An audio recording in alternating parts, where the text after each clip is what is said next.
بسم اللہ الرحمن الرحیم نحمدہ ونصلی علی رسولہ الکریم اما بعد۔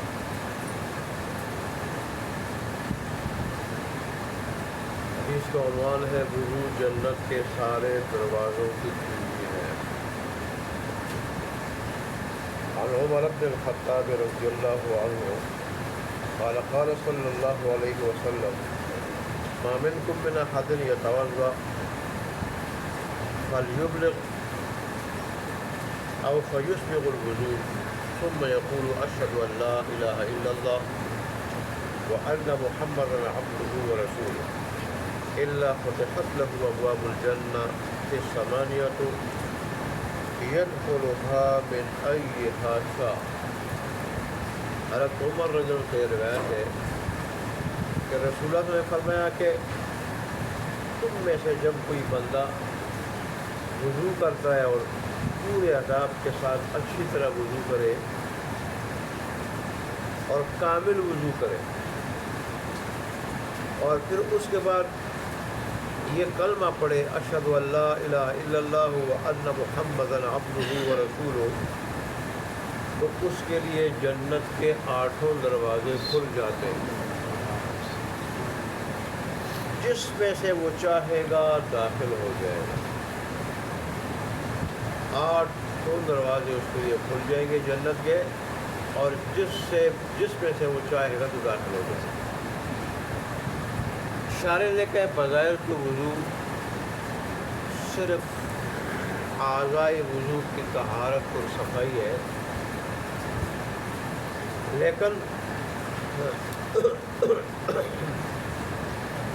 ایک وضو جب کرتا ہے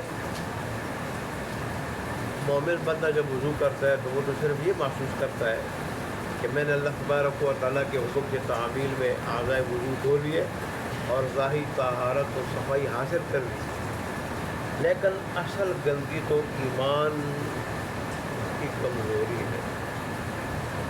اصل گندگی ایمان کی کمزوری، اخلاص کی کمی، اعمال کی خرابی کی گندگی ہے۔ اس احساس کے ساتھ جب وہ کلمہ شہادت پڑھ کے ایمان کی تجدید کرتا ہے تو اس طرح وہ اللہ تبارک و تعالیٰ کے ساتھ نئے سرے سے اس کے احکام پر عمل کرنے اور رسول اللہ صلی اللہ علیہ وسلم کے طریقوں پہ چلنے کا عہد کرتا ہے، تجدید عہد کرتا ہے اللہ تبارک و تعالیٰ کے ساتھ کہ تیرے احکام پہ چلوں گا، تیرے حبیب کے طریقوں پہ چلوں گا۔ جب اشہد ان لا الہ الا اللہ کہتا ہے تو اللہ اس کے نتیجے میں اس کی کامل مغفرت کر دیتا ہے، اور اسی کامل مغفرت کا نتیجہ ہوتا ہے کہ اللہ تبارک و تعالیٰ اس کے لیے جنت کے 8 سے 8 دروازے کھول دیتا ہے، اور جس میں سے وہ چاہے وہ داخل ہو جائے۔ وضو ہم بغیر کرتے ہیں، اعضاء دھوتے ہیں بغیر، بہت بڑا عمل ہے یہ بہت بڑا عمل ہے، اور اس کے بعد کلمہ شہادت کا پڑھنا یہ بھی بہت بڑا عمل ہے۔ تو اللہ تبارک و تعالیٰ کے ساتھ تجدید ایمان اور اس کے احکام پہ عمل کرنے، رسول اللہ کے طریقوں پہ تجدید عہد ہے، اس وجہ سے اللہ اس کی کامل مغفرت کرتا ہے۔ رسول اللہ صلی اللہ علیہ وسلم نے جو کچھ بتایا ہے وہ معمولی نہیں ہے، معمولی نہیں ہے، اس پہ دنیا آخرت کے بڑے فوائد ہیں، بڑے فوائد۔ اور وہ انسان جو کچھ کہتا ہے بڑا کچھ کہتا ہے، وہ اللہ اور اس کے رسول کا بتایا ہوا بہت بڑا بول ہے، بڑا کچھ ہے۔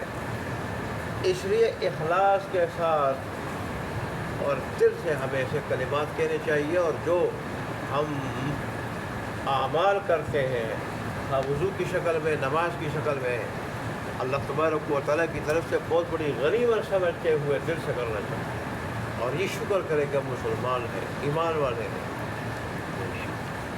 آگے دوسرا حدیث ہے، اس کا عنوان ہے قیامت میں اعضائے وضو کی نورانیت۔ یہ اپنی جگہ ایک بہت اللہ کی طرف سے بہت بڑا انعام ہے۔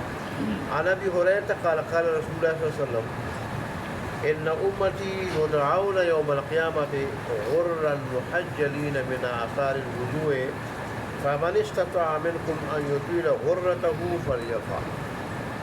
رب العالمین سے روایت کرتے ہیں، فرمایا کہ قیامت کے دن میرے امت کے لوگوں کو بلایا جائے گا تو اس حال میں کہ ان کے اعضائے وضو، جو ہاتھ پاؤں ہے اور چہرہ ہے، یہ منور ہوں گے اور روشن ہوں گے، بڑے منور اور روشن ہوں گے۔ اس حال میں ان کو بلایا جائے گا۔ لہذا تم میں سے اگر اس نورانیت کو اور اس روشنی کو بڑھا سکے تو ضرور بڑھائے اس کو، ضرور بڑھائے اس کو۔ یہی وجہ ہے حضرت برے لوگ اعضائے وضو جو ہے نا کافی اس میں مبالغہ کرتے تھے، اوپر تک دھوتے تھے۔ ہم تو کونیوں سمیت دھونے کا حکم ہے، اوپر تک دھوتے تھے جی، اور اس طرح پاؤں کو بھی کافی اوپر تک دھوتے تھے، اور کہتے ہیں میں اپنے پاؤں اور ہاتھوں کی نورانیت بڑھانا چاہتا ہوں اور روشنی بڑھانا چاہتا ہوں۔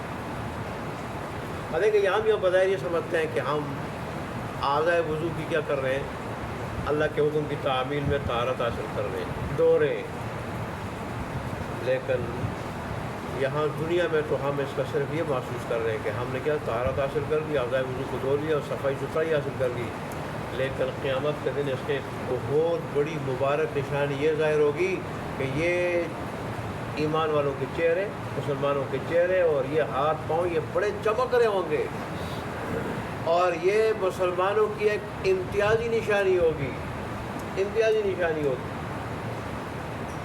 اس کی وجہ سے پہچانے جائیں گے۔ اور رسول اللہ صلی اللہ علیہ وسلم نے ایک اور روایت میں کہ میں اپنی امت کے لوگوں کو کس چیز سے پہچانوں گا، ان کے چہرے اور ہاتھ پاؤں، وضو کی جگہ اعضائے وضو یہ روشن ہو۔ اس سے میں کیا کروں گا، اپنی امت کے لوگوں کو پہچانوں گا۔ تو اس لیے جو آدمی وضو کرے اس کو چاہیے کہ اچھی طرح وضو کرے، اچھی طرح وضو کرے، پورے اخلاص کے ساتھ وضو کرے، اور پورے اخلاص کے ساتھ اور اچھی طرح وضو کرے کہ کوئی عضو جو ہے نا خشک نہ رہ جائے۔ اللہ تبارک و تعالیٰ ہمیں اپنے ان احکامات پہ عمل کرنے کی، دل سے عمل کرنے کی توفیق عطا فرمائے، اور اللہ نے جو ہمیں مسلمان بنائے اس کی قدر کرنے کی توفیق عطا فرمائے۔ یہ ایمان یہ اللہ تبارک و تعالیٰ کی نعمتوں میں سب سے بڑی نعمت ہے، سب سے بڑی نعمت، سب سے بڑی نعمت۔ دیکھیں ایمان سے اللہ ملتا ہے، اور جس کو اللہ مل جائے اس کو کیا چاہیے، ایمان کے بغیر اللہ نہیں مل سکتا۔ سب سے بڑی ذات اللہ کی ہے، سب سے بڑی ذات تو اللہ کی ذات مل سکتی ہے تو ایمان سے، ایمان سے ہی جنت ملے گی۔ کوئی اتنے اعمال کر لے کہ آسمان تک جو ہے وہ آسمان تک وہ پہنچ جائے، آسمان تک یہ فضا ہر دے وہ اعمال سے، ایمان نہیں ہوگا، وہ قبول نہیں ہوگا۔ ایمان اتنا بڑا اللہ کا انعام ہے، اتنی بڑی نعمت ہے حضرت انسان کے حق میں۔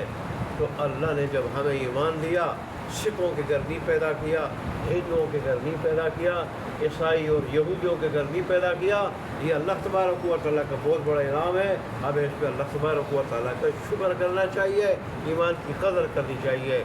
اللہ تبارک و تعالیٰ ہمیں عمل کرنے کی اور قدر کرنے کی توفیق عطا فرمائے۔ وآخر دعوانا الحمدللہ رب العالمین۔